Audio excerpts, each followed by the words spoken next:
Welcome back. I just want to reiterate that breaking news, and that was that Gabriel Jesus has suffered a rupture to his ACL. We know what happens with ACL injuries. It looks like he is going to be out for at least the rest of the season. I mean, James, we spoke about it, we touched on it a little bit, but for Gabriel Jesus to have got back in the Arsenal side, to be playing well, scoring goals, timing is everything in football, and this just feels like such bad timing, not just for the player, but for the club as well. Yeah, he looks in such brilliant form in those games against Crystal Palace. He looked like he could be that short-term fix for Arsenal. I think when Arsenal signed Zinchenko and Jesus 2.5 years ago now, it felt they could be the missing pieces in the jigsaw, and that title-winning experience would take Arsenal to the next level. Unfortunately, we've not seen that, but in recent weeks we have seen Jesus return to the sort of player that Arsenal thought they'd sign. But I think when you look at the last two matches, Arsenal failed to score from 23 attempts against Newcastle last week, 26 shots to go ahead against Manchester United at the weekend. So when Jesus and Havertz have been in the team, they've not been scoring those chances. Arsenal do need a proven goal scorer now. I think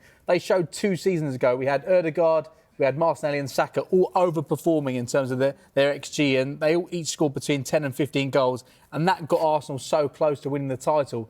But Martinelli and Ødegaard haven't shown that level of performance from an attacking point of view for the last 18 months when it comes to Martinelli. Ødegaard has been slightly different. He's sometimes laying on the assist before the assist.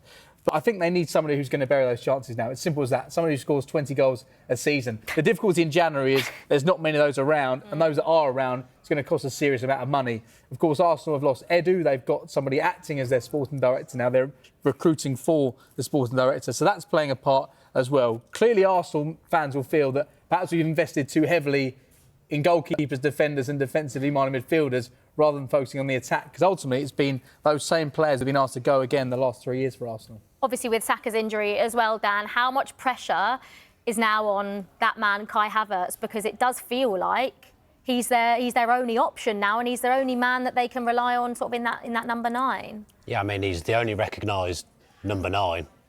And you could argue he's not number 9, couldn't you? So it's a difficult situation for him, a lot of pressure on his shoulders, a lot of pressure on Arteta and Arsenal now as well.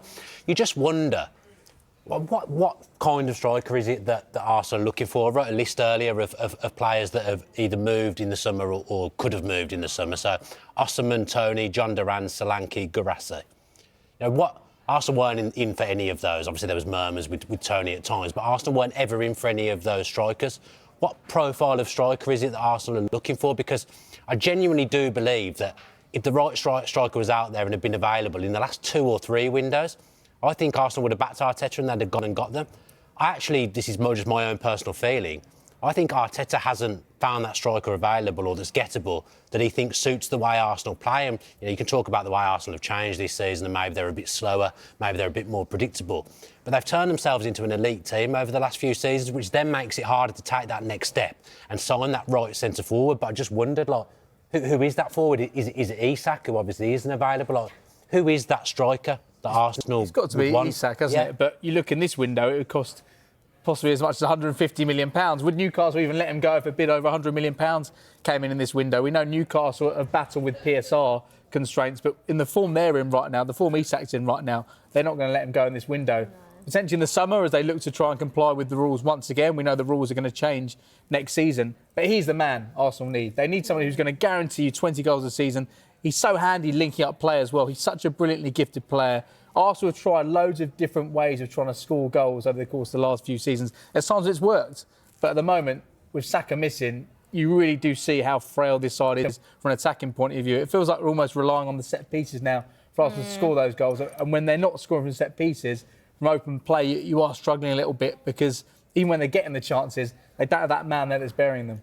Do you feel like Arsenal are going to panic? They didn't panic in the summer when everyone said they needed a striker and they didn't get one. Then the summer when this sort of desperation, I should say, has probably gone up a little bit more with that injury. But do you see Arteta panicking at all? No, I think they've been pretty sensible in terms of their spending over the last couple of years. And look, I think everyone loves a hot take, don't they, at the moment? But I think we just need to have a little step back and look at the realism of the situation. I mean, at the start of the season, Kai Havertz was the second coming. Do you know what I mean? And now it's been almost laid bare in a game in the FA Cup that the story is completely the opposite. So Arsenal are capable of scoring goals.